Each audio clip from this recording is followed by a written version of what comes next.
बिस्मिल्लाहिर्रहमानिर्रहीम। अल्लाहुम्मा सल्लि अला मुहम्मदिन नबिय्यि उम्मिय्यि व अला आलिहि वसल्लिम तस्लीमा। माय यूट्यूब फैमिली, कैसे हैं आप लोग? उम्मीद है कि खुश होंगे, खुश रहें और दूसरों को खुश रखने की कोशिश करें। आज हमने बनाई है माश की दाल, भुनी हुई माश की दाल। तो रेसिपी आप लोगों के साथ शेयर करूँगी, तो आप लोग इसको इस रेसिपी से ज़रूर ट्राई कीजिएगा। बहुत ज़्यादा ज़बरदस्त मज़ेदार आप लोग की दाल बन के रेडी होंगे। चलिए स्टार्ट करते हैं। बिस्मिल्लाहिर्रहमानिर्रहीम। यहाँ पे मैंने हाफ़ केजी दाल ली हुई है, उसको मैंने अच्छे से साफ़ कर लिया हो, 1 घंटे के लिए भिगो दिया है। यहाँ पे मैं 1 घंटे के बाद इसका पानी फेंक दिया है और उसको निकाल लिया है। और यहाँ पे हम 4 से 5 हरी मिर्चें लेंगे, एक बड़ा साइज़ का टमाटर लेंगे और लहसुन अदरक लेंगे। इन सब चीज़ों को पीस के हम इनका पेस्ट बना लेंगे। यहाँ पे मैंने तीनों चीज़ों को पीस लिया है और उसका पेस्ट बना लिया है। अब हम इसको तैयारी करते हैं बनाने की। बिस्मिल्लाहिर्रहमानिर्रहीम। हाफ़ कप ऑयल डालेंगे, उसमें 1 टीस्पून ज़ीरा, 3 से 4 लौंग, 1 बड़ी इलायची और 1 दालचीनी का पीस इसके अंदर ऐड कर देंगे। 2 से 3 मिनट तक इसको इसमें फ्राई करेंगे ताकि इसमें से हमारा ज़ीरा अच्छे से फ्राई हो जाए। लहसुन अदरक डालेंगे 2 टीस्पून। माश की दाल में लहसुन अदरक ज़्यादा डाला जाता है, तो आप लोग इसके अंदर लहसुन अदरक भी ज़्यादा डालिएगा।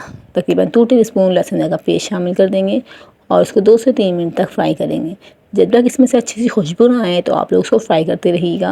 बहुत ज़्यादा अच्छी सी खुशबू आने लगे तो समझ जाइएगा आपका लहसुन अदरक फ्राई हो चुका है। हरी मिर्चें जो हमने पेस्ट बनाई थी वो भी इसके अंदर ऐड कर देंगे। इसको भी इसी तरह से मिक्स कर देंगे। जो हमने टमाटर का पेस्ट बनाया हुआ था, 1 बड़े साइज़ का टमाटर लिया था, उसको भी इसमें शामिल कर देंगे। इन सब चीज़ों को अच्छे से भून लेंगे, पानी खुश्क होने देंगे। यहाँ पे मैं स्पाइसेस ऐड करूँगी। 1 टीस्पून नमक, 1 टीस्पून हल्दी, हाफ़ टीस्पून धनिया, 2 टीस्पून लाल मिर्च और 1 टीस्पून ज़ीरा पाउडर और 3 से 4 बड़ी गोल मिर्ची डाल देंगे। और इन सब चीज़ों को अच्छे से मिक्स कर लेंगे और अच्छे से इसकी भुनाई कर लेंगे। यहाँ पे देख सकते हैं मेरी अच्छे से भुनाई हो चुकी है। अब इसके अंदर हम हाफ़ कप पानी डाल के उसको पकाने के लिए रख देंगे। यहाँ पे अच्छे से भुनाई हो चुकी है। इसके अंदर हाफ़ कप पानी डालेंगे और उसको पकाने के लिए रख देंगे।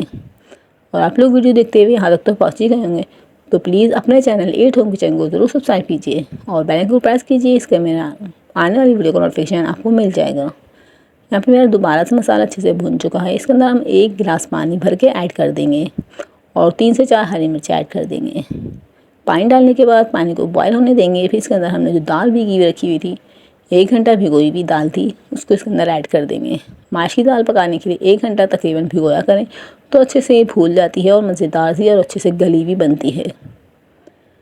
अब यहाँ पे हम नमक चेक कर लेंगे इस टाइम पे। इसके टाइम पे नमक हमारा थोड़ा सा तेज़ होना चाहिए, तो हमारी दाल में नमक परफेक्ट रहेगा।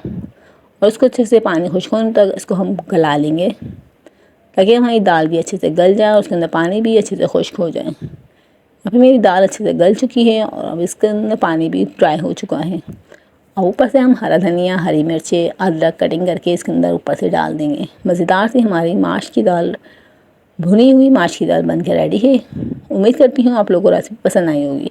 पसंद आई हो तो चैनल को ज़रूर सब्सक्राइब कीजिएगा, वीडियो को ज़्यादा से ज़्यादा शेयर कीजिएगा, ज़्यादा से ज़्यादा लाइक कीजिएगा और इसी तरह से मेरे चैनल के साथ जुड़े रहिएगा। मिलते हैं नेक्स्ट रेसिपी के साथ। तब तक के लिए अल्लाह हाफिज़। अपना बहुत ज़्यादा ख्याल रखिएगा और दुआओं में याद रखिएगा।